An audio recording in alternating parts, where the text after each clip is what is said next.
Welcome to the LMS section for the program BSc, and subject is mathematics, and semester is 6th semester, and the session number is 2, and the title of the paper is transportation problem and assignment problems. The topic in this session we are going to study is formulation of a transportation problem. It was created by Dr. Chennakeshav Murthy. Recap of previous sessions. In the previous session, we have defined the transportation problem. We have understood the concepts of transportation problem, and we have know the history of transportation problem.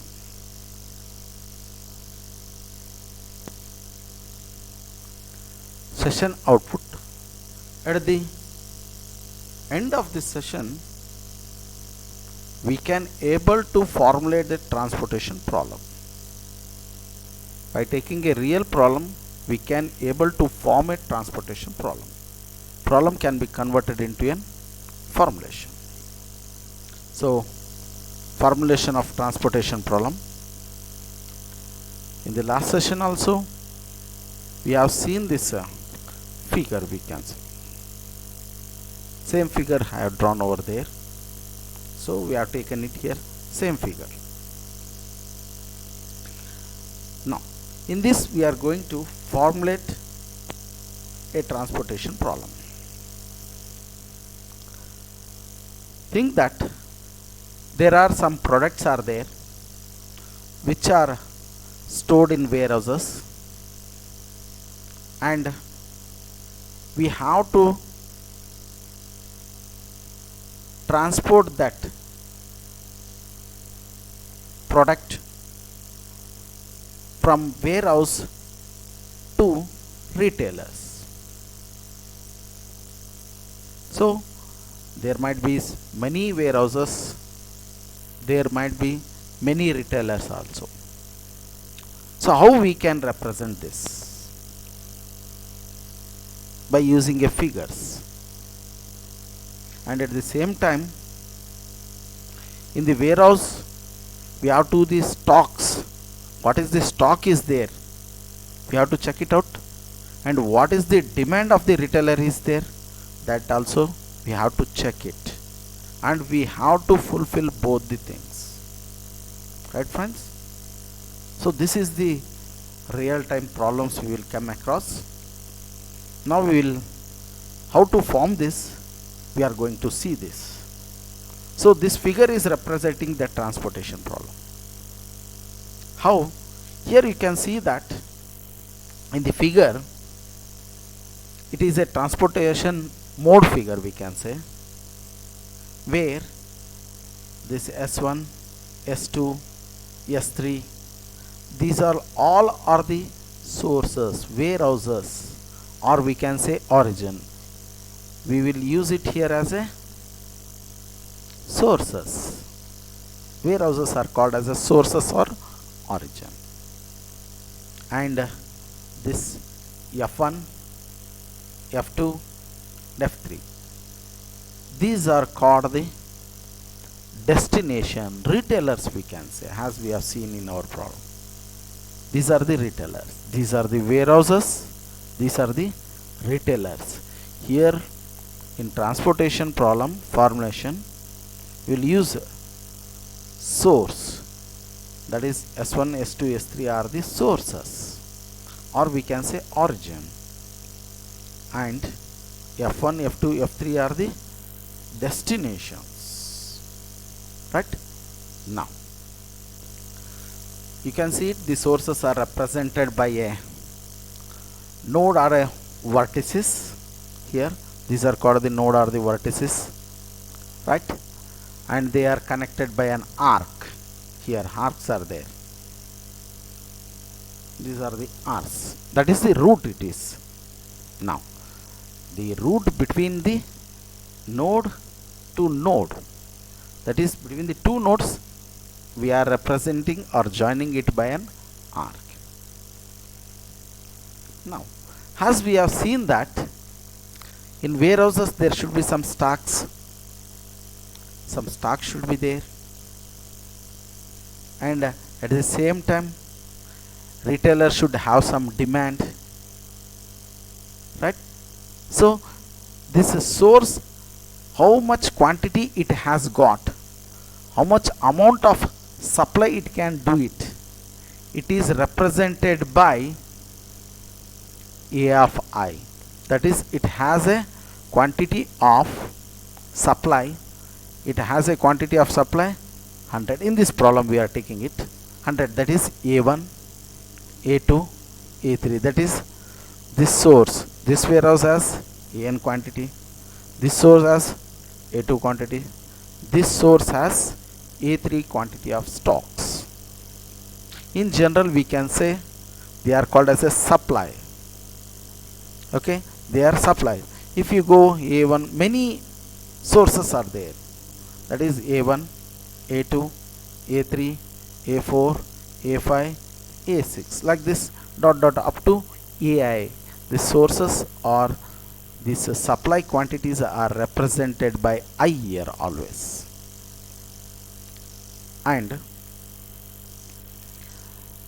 the retailer, that is destination, should have some demand. Okay, demand will be there. So how much it has got the demand? It is represented by D1. This F1 retailer has a demand of D1. That is, this destination has a demand of D1. This destination F2 has a demand of D2. And this destination has a demand of D3. Right, friends? So it may have like this, many destinations are there, D1, D2, D3, D4 dot dot dot up to J, Dj. That means here the destination demand is represented by J, supply is represented by I, A1, A2, A3 up to AI, and the demand is represented by J, that is D1, D2, D3 dot dot up to Dj. Right, friends? This is about the how the transportation problem will be. Now, next part. So what is this C11, C12, C13? What are these? This is the cost of transporting one unit product between the source and destination. That means this is the cost of one unit. It has 100, right? If you transfer here, if you transport a product, that is quantity 100 is there. If you want to transfer only one quantity from here to here, what is the cost? It cost is C11. Right? One unit, only one unit between the source and destiny. That is, to transport of one unit from here to here, its cost is C11. Suppose if we want to, if you want to transfer 2 units, that is 2 quantity from here to here, what is the cost? It is 2 into C11. So that will be total cost.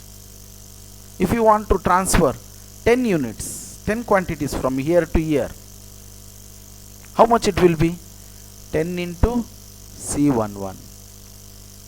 Similarly, if you want to transfer from here, that is source, to F2, that is destination, then what is the cost? If you want to transfer 1 unit, then it is 1 into C12. If you want to transport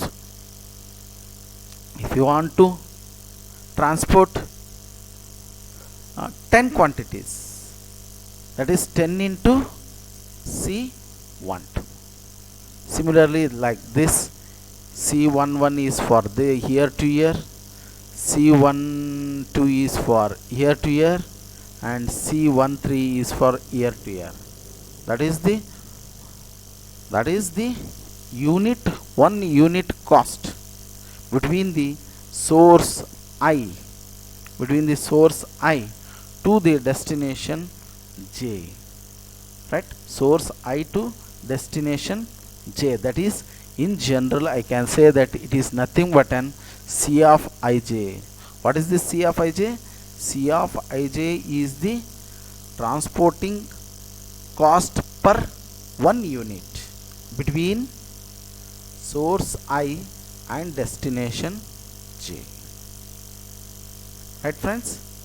So you can see it here. Whatever I am explaining, all the things has been written here. Now, note it is C of ij. Right? Here you can see it. S1, S2, S3 are the origins, and F1, F2 are the destinations. I and J, they are represented by. You can see the root between the amount of supply available at the source I and the demand required at the destination is J, dj. Okay. Now, cost per unit to transporting of one quantity one unit between source I and the destination J is C of ij. We can see it here. Now, what is our object overall here? What is our object? So here our object is to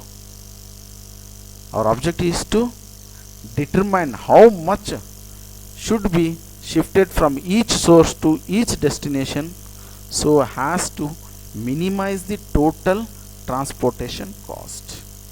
That is, how much I can transfer from year to year, from year to year. What is the transportation? What is the quantity that I can supply from one source to the another destinations, so that I can minimize the total transportation cost. Right? So, to each destination, I should be shifting from each source to each destination, so as to minimize the total cost. Now, so there are several different algorithms to solve the transportation problem, where algebraic procedure for the simplex methods are used, which may not be best method to solve this type of problems. Therefore, we have to put more efficient and simpler procedure have to be improved to solve this transportation problem. For sending of an unit of product across the source and destination, that is in the network from source to destination. So, thank you, friends.